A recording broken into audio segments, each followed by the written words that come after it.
Hey YouTube, what's going on? In this video, I'm going to review a few new product offerings from Milwaukee Tool Company, including the brand new 7-tool combo kit for the M18 fuel lineup and an M18 red lithium high output 12 amp hour battery. So starting with the combo kit, the part number is 2997-27. It comes with the 7 tools pictured, as well as 2 contractor bags, 2 5 amp hour batteries, and a few accessories like Sawzall blades and a blade for the circular saw. Are well organized, along with the other contractor bag.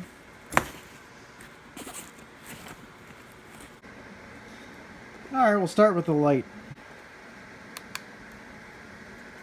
Not bad, pretty bright. Not sure what the lumens are. It doesn't say on the packaging.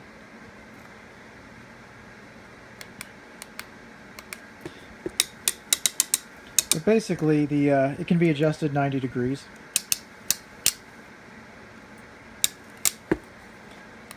Next up, impact drivers. On the left, Gen 3, the new version. On the right, Gen 2, the old version. First up, the height is about the same. Not much difference there. Next up, the settings are the same. Low, medium, and high, torque/RPM, as well as a setting for driving self-tapping screws. Now one thing you'll notice is the back plate on the motor housing are a bit different. The newer version has 2,000 inch-pounds of torque max, which works out to a little over 160 foot-pounds, whereas the older version delivers 1,800 inch-pounds max, or 200 inch-pounds less. In addition to that, the newer version has managed to shave off 0.65 inches of length front to back from the older version, coming in at 4.59 inches versus 5.25 inches for the older version. In terms of weight, they're about the same. The newer version weighing in at 3.8 pounds, the older version weighing in at 3.875 pounds. Now in terms of overall feel, grip, I have to give the edge to the newer version for a couple of reasons. First of all, it's so compact and it's so well balanced front to back that it just feels like the weight is evenly distributed over my hand. Now one thing I did notice, because I'm also during the course of this reviewing the 12 amp hour battery, and as you would expect, as you can see they both have lights in the front, which I didn't mention earlier, but as you can see it fits the 3rd generation perfectly. No issues. And you would expect the same of the 2nd generation, because Milwaukee tools and batteries are forward and backward compatible, the 18-volt lineup, and you'd be correct, the tool fits. However, the belt clip does not. Alright, next up, hammer drills. On the left, we've got Gen 3. On the right, we've got Gen 2. Now one of the first things you'll notice in comparing Gen 3 to Gen 2 is just how much more compact it is. And one of the ways Milwaukee achieved this is by integrating the mode setting ring with the clutch ring. And this really makes perfect sense, as the only time you were using the clutch ring was when you were out of hammer drilling and driving mode and into regular drilling mode. Now in order to fit the clutch ring on the smaller profile of the Gen 3, Milwaukee shaved 5 of the intervals from the lowest to the highest clutch setting, whereas on the Gen 2 it had 12 clutch settings. It now has 7.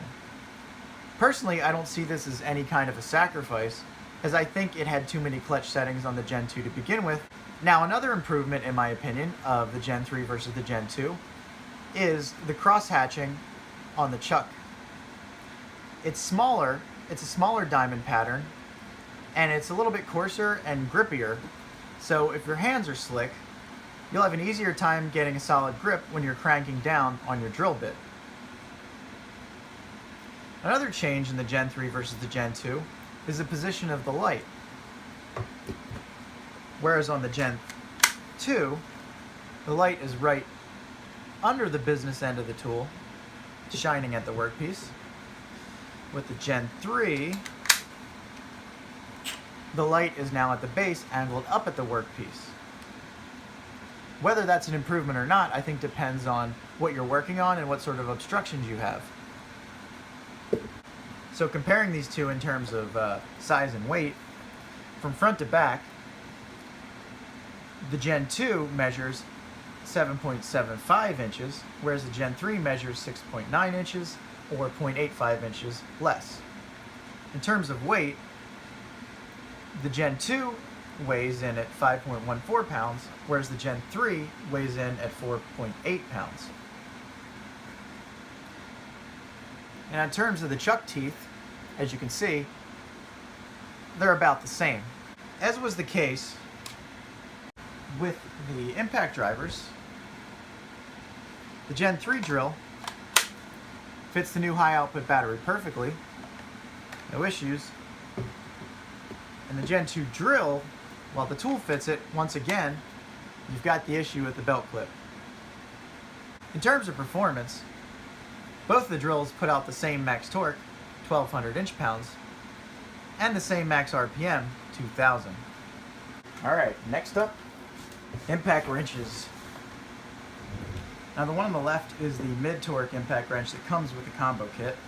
The one on the right is my Gen 2 high-torque impact wrench. As you can see, this mid-torque impact wrench is way more compact. Way more. I mean, it honestly doesn't feel that much heavier than the drill. It feels well balanced, and it still puts out 450 foot-pounds of tightening torque and then 600 foot-pounds of nut-busting torque, versus the 700 tightening, 1100 nut-busting of the high-torque impact. So, while it may not compete directly with the high-torque impact wrench, it's still going to cover the majority of applications. Now, one thing I did notice,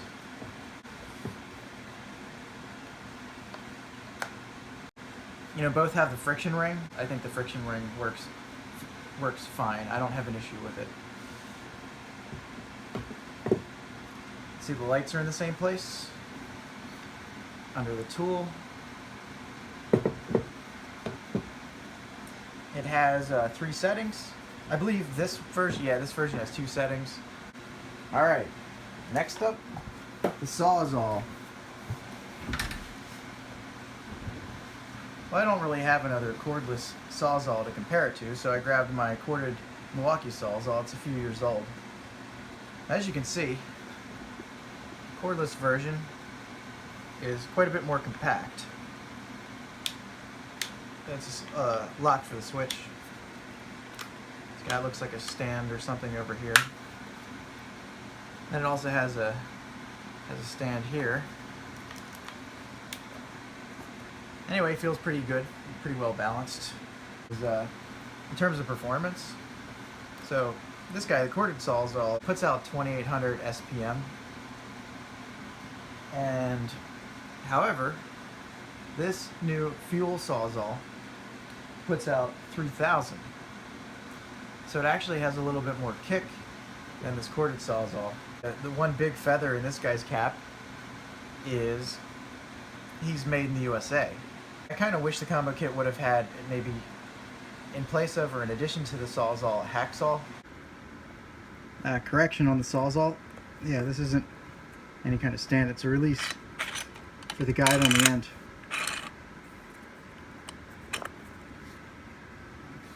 Alright, next up is the cordless circular saw.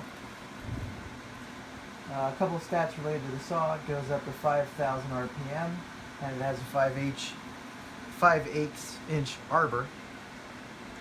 A couple cool features. First of all, it's got a locking switch, safety feature, and it's got these really comfortable grips. I mean, it feels perfectly balanced. Really nice. I like how all the measurements and gauges are metal. They're easy to read, easy to clean up. It actually comes with a wrench for removing the spindle. nut, or the spindle bolt, I should say. That's kind of handy to have that on board. You know, it's mostly metal except for the typical Milwaukee hard plastic body. And it's got the rubberized grip. Last but not least, one of the tools I am most looking forward to is a cordless angle grinder. And this is 4.5 to 5 inches, just like my corded angle grinder. But getting rid of the cord, number one, is going to be fantastic. And then number two, this thing has significantly more power, 8,500 RPM. I believe my other one, I'm not sure exactly, I think it's like 6,000 or 7,000, somewhere in that range. Regardless, this guy also comes with a paddle switch, which is nice. And it does have a safety feature where when you release the paddle, it locks. So you won't be concerned with it accidentally running when you're not using it. Yeah, it's well balanced, it's not too heavy. Feels like you can get a pretty decent grip on it. It actually comes with a replacement filter, and it's your typical 5/8 spindle. As you can see, it comes with a wrench, and it also comes with a side handle. Alright, so in succession, we're going to test out the Gen 2 impact driver, the Gen 3 impact driver, the mid-torque impact wrench, and the high-torque impact wrench with both the 5 amp hour battery and the 12 amp hour battery. And the chore they're going to undertake is taking off lug nuts. Alright, first up, impact driver. Gen 2.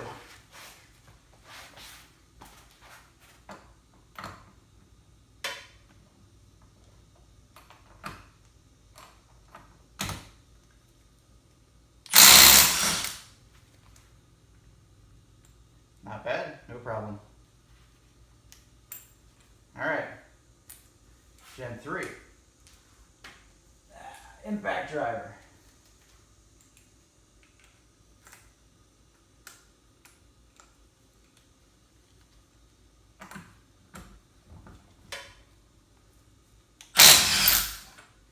That was fast. Oh, yeah, that's on 3. Actually, we got it. Hold up. Again. Wow. Holy. That thing's powerful.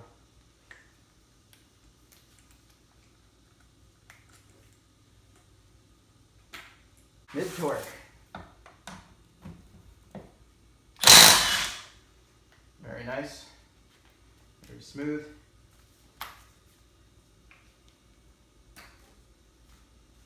High torque. Gen 2.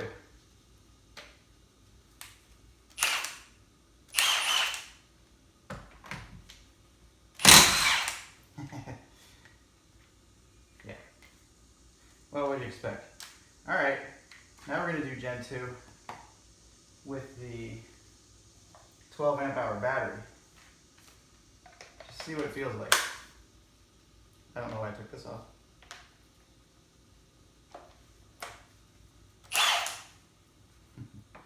Well, I can tell you the tool feels like a ton of bricks. Alright, here we go. Yeah, not like we're going to notice much of a difference, but anyway. There it is. You can hear that versus the 5 amp hour. Yeah, you can hear the difference. Listen to this. Versus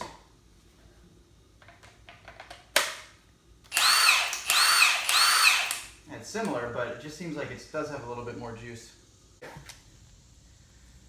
We're going to be testing out the 1/4 inch driver again.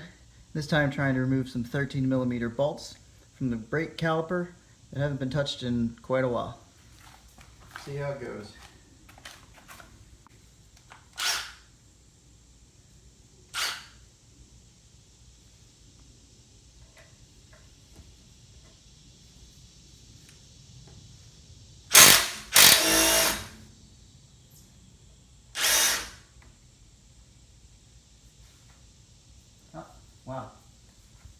problem. All right. This looks a bit obscene. Look at that. Look at all that weight hanging off this little guy.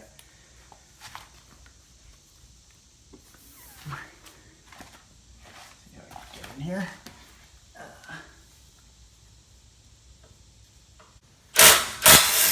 Oh yeah, no problem.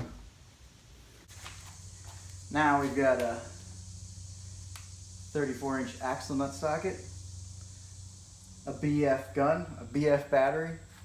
It should be fun.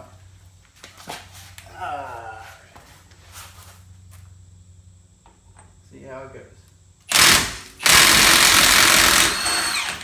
Oh yeah. No problem. Alright, so the high torque impact wrench worked so easily on the driver's side. I figured I was going to give the mid torque from the combo kit that I'm reviewing a try on the passenger side and just see how it performs. Now I do have the 5 amp hour battery on it rather than the 12 amp hour, again because the belt clip doesn't fit over the 12 amp hour and I'm too lazy to take it off at this point. If it doesn't take it off, then I may reconsider. But let's give it a go.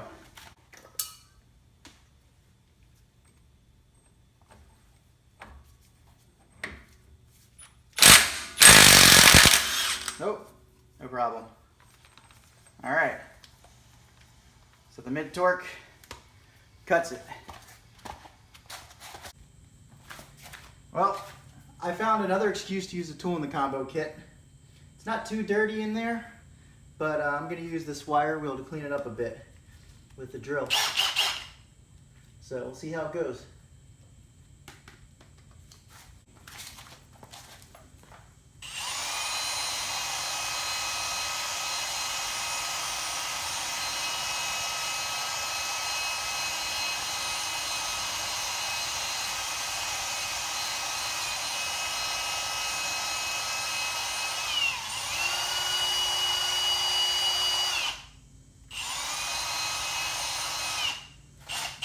Yeah, this thing is really light.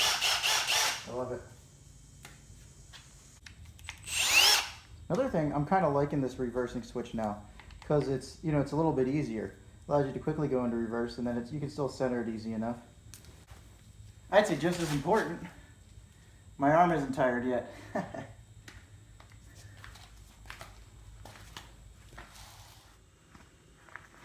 Well, in case you're interested, that's what the new hub and bearing assembly looks like, and that's what the old one looks like.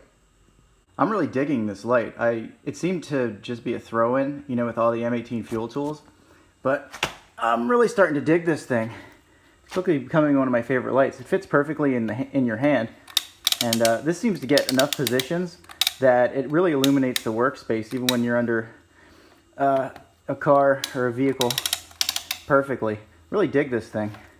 I still have, as you can see, the high output battery on it, and after some time of use, as you can see, it's still got still all the way full. Yeah, it's a great little light. I really dig it.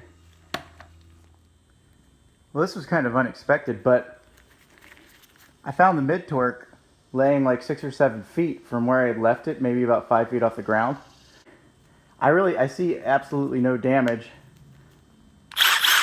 And it and the battery work perfectly fine, so it can definitely survive a decent drop. I am not going to take it through a full drop test, I can tell you that much. Haha, looking pretty good. It's quite a change, huh? Let this be a lesson to you boys and girls. Never in your haste to get done forget to put the brake shield back on before the hub assembly. Bonus points to anybody who noticed in the last clip. All right, all done. And with that, the tool review is concluded. All right, so after using these tools, have I changed my opinion? Yeah, but only to the positive. The drill and the driver are so compact and well balanced. I forgot the thing was in my hand outside of the fact that I was using it. And it is so amazingly powerful. It may say it goes up to 2,000 inch-pounds, but I think it actually can take off. I think its nut-busting torque is much higher than that. You know, the drill, I just love the integration of the rings, just how compact it is. The The angle grinder, the paddle switch is something I think I'll get used to. The mid-torque impact wrench was amazing. It easily took care of any of the torque applications I had for it over the last several days. And I actually put away my high torque impact wrench because that one could do everything the other one could, and yet in a much more compact body. The Sawzall, again, it replaced for me a corded Sawzall, and you saw the guide is adjustable. It's lighter, it's convenient, it's a Sawzall. It does what it's supposed to do. I basically had the light running for the most part of like 4 or 5 days. And first of all, it still has the 12 amp hour battery, which I'm also reviewing. The battery is still full bars. And the light, I really got to liking it. I was using it for everything. What's not pictured is the circular saw. I didn't really use it I didn't really use it on a project at all. I played around with it. But it's, as far as I can tell, it's like everything else here. It's just fantastic quality, and it has everything you could ask for. The 12 amp hour batteries, I kind of got used to them. They weren't nearly as heavy or as clunky as I thought they would be. Obviously they're not as light as the 5 amp hour batteries, but after a while I didn't really notice that I had the 12 amp hour battery on, outside of the fact that it just never seemed to lose a bar over several days. To sum it up, Milwaukee M18 tools are absolutely fantastic, and that hasn't, in my opinion of them, has not diminished at all with the latest generation. So thank you very much, and talk to you soon.